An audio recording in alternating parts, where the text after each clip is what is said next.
Matapos ang matagal ng bulong-bulungan, tuluyan na nga naghiwalay sina Catriona Gray at Sam Milby. Bago ito ay matagal ang naging kumpirmasyon kung hiwalay na nga ba sila at nadamay pa ang pangalan ni Moira de la Torre bilang ang third party. Narito ang detalye. The rumored breakup.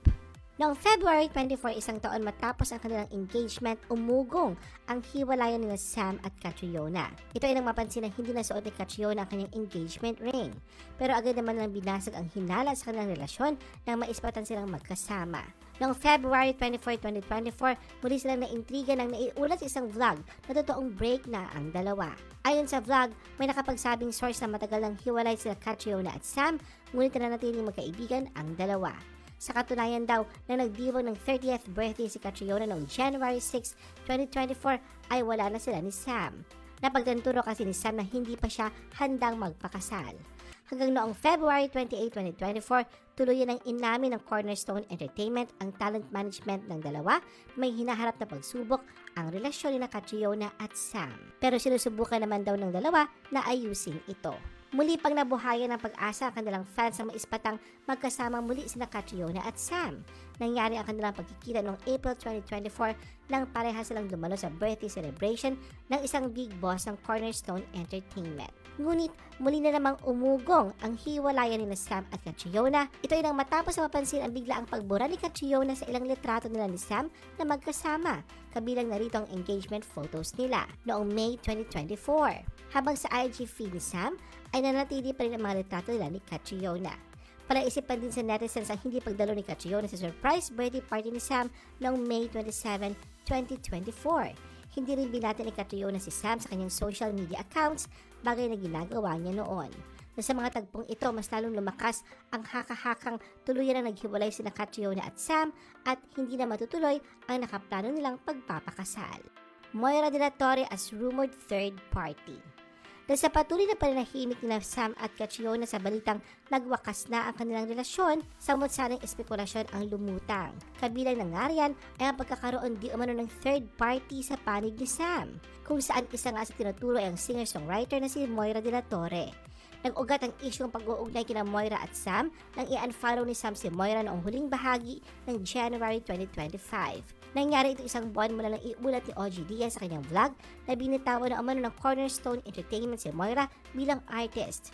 Sinasabing may attitude problem umano si Moira. Labis ipinagtaka ng karamihan pag-unfollow ni Sam kay Moira, lalo pat hindi lihim sa publiko ang malalim na samahan ng dalawa. Sa katunayan, mag-BFF sila at parang magkapatid ang tulingan sa isa't isa. Bukas si Moira noon pa man sa pagsasabing nakahanap siya ng kuya sa katauhan ni Sam. Noong nagsisimula pa lang siya sa showbiz, ay nakitira siya sa condo unit nito. 16 years old siya nang una niya makilala si Sam dahil pareho silang talents ng Cornerstone Talent Management. Noong panahong yon ay sa US pa nakabase ang nakakatandang kapatid ni Sam na si Ada. Hiwalay naman ang mga magulang ni Moira. Bilang magkapatid na ang turingan nila, ayaw raw ni Sam na mapag-isa si Moira na dumadanas noon na matinding depression. Mula noon ay naging pamilya na ang turingan nila.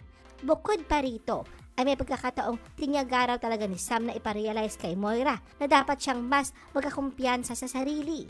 Ayon kay Moira, sobrang araw supportive nito sa kanya at si Sam ang isa raw sa nag-motivate sa kanya na ituloy ang kanyang music career at tumulong sa kanya na mag-produce ng album. Sabi pa noon ni Moira, ako yung wingman niya sa lahat ng mga naging ex niya. Maging noong nahiwalay si Moira sa estranged husband niyang si Jason Hernandez noong March 2022, ay nanatili si Sam sa tabi ng kanyang malapit na kaibigang si Moira. Kaya naman iba't ibang espekulasyon ang naiisip ng mga netizens kung bakit nag-unfollow si Sam kay Moira. Catriona Gray and Moira's snubbing incident. Sa pananahimik ni Sam sa unfollow issue, lalo namang nadiin sa pagiging third party ang pangalan ni Moira. Noong February 4, 2025, ang pagkikita naman ni Catriona at Moira ang pinag-usapan online. Ito'y matapos isnabing di umano ni Catriona si Moira nang pareho silang dumalo sa Urban Smiles Congress 2025 kung saan pareho silang brand ambassador. Sa mga video online, kuha sa nasabing event, makikita ang pagpanhik sa entablado ni Catriona nang ipakilala siyang bagong ambassador ng isang dental clinic. bumeso si Catriona sa executives ng brand na katabi ni Moira. Pero nang si Moira na ang kasunod, ay kapansin-pansin na parang napahinto si Catriona at di na nag-iisip na kung anong gagawin. Sa huli, hindi bineso at hindi niya binati si Moira. Kapansin-pansing nilampasan niya lamang ito kung saan ay makikitang dumiretso si Catriona kina Maricel Soriano at Pinoy Big Brother Gen 11 housemate Kai Montinola para ang mga itinitian at batiin. Katabi rin ni Moira sila Maricel at Kai. Dahil sa video na ito, samot-saring espekulasyon ang naglutangan na may gusot sa pagitan ni Catriona at Moira. May ilang netizens na nagsasabing malakas ang pakiramdam nila na sinadyang deadmahin ni Catriona si Moira na sa kumakalat na intriga ukol sa maaawit at baka totoo din nila ang pagiging third party nito. Imposible nga raw na hindi pansinin ni Catriona si Moira kung wala itong issue, kayang malapit ang ugnayan nila noon bilang si Moira ay dating bahagi ng Cornerstone Entertainment at BFF ni Sam. Catriona caught on cam crying at TJ Monterde's concert. Kasabay ng stabbing incident, pinag-usapan naman ang pagiging emosyonal ni Catriona sa concert ng kapwa niya cornerstone artist na si TJ Monterde, kung saan kasama niya si Sam at ilang kaibigan. Sa mga kuhang video ng netizens sa nasabing concert, makikita ang paghikbi at pagpatak ng luha ni Catriona nang kantahin ni TJ ang single niyang Hanggang Dito Na Lang. Nagawa pang i-flash sa LED screen ang pagiging emosyonal niya, bagay na kinagulat ng ilang concert goers at dahilan para sila ay mapahiyaw. Agad namang pinatahan at dinamayan si Catriona ng mga katabi niya sa upuan, kabilang na ang malapit niyang kaibigan na si Isabel Oli. Kung susumahin, 3 upuan lang ang pagitan ni Sam at Catriona nang manood sila ng concert. Ito rin ang isang dahilan kung bakit nalulungkot ang kanilang fans dahil imposible raw hindi nakita ni Sam ang pagiging emosyonal ni Catriona, bagay na lalong nagpalalim sa balitang hiwalayan nila. Sam confirms breakup with Catriona, admits he is no longer friends with Moira. Sa kabila ng paglabasa ng balitang tila nagsasabing totoong hiwalay na sina Sam at Catriona, mababakas na pinili muna ng mga ito ang manahimik bilang respeto sa isa't isa at para bang naghihintay ng tamang pagkakataon bago ito tuluyang isa publiko. At matapos ang matagal ng usap-usapan, kamakailan ay kinumpirma ni Sam na hiwalay na nga sila ni Catriona. Ito ay inamin niya sa eksklusibong panayam sa kanya ni MJ Felipe ng ABS-CBN News matapos ang grand media con ng teleseryeng Saving Grace nitong Martes, February 18, 2025. Dito diretsahang tinanong ni MJ si Sam kung sila pa ba ni Catriona na sinagot niya ng no. Ayon kay Sam, noon pa man ay napagkasunduan na nila ni Catriona na gawing pribado ang kanilang relasyon. Ito ang dahilan kaya hindi nila agad isinapubliko ang kanilang breakup. Sinabi ni Sam na halos 1 taon na silang hiwalay na bagamat naging magkaibigan pa rin sila ni Catriona, hindi na sila nagsasama ngayon. Nang mausisa naman si Sam tungkol sa pagiging emosyonal ni Catriona sa concert ni TJ Monterde, sinabi niya na kung siya ang tatanungin, hindi niya ito masasagot, lalo na't hindi naman niya alam ang nararamdaman noon ni Catriona.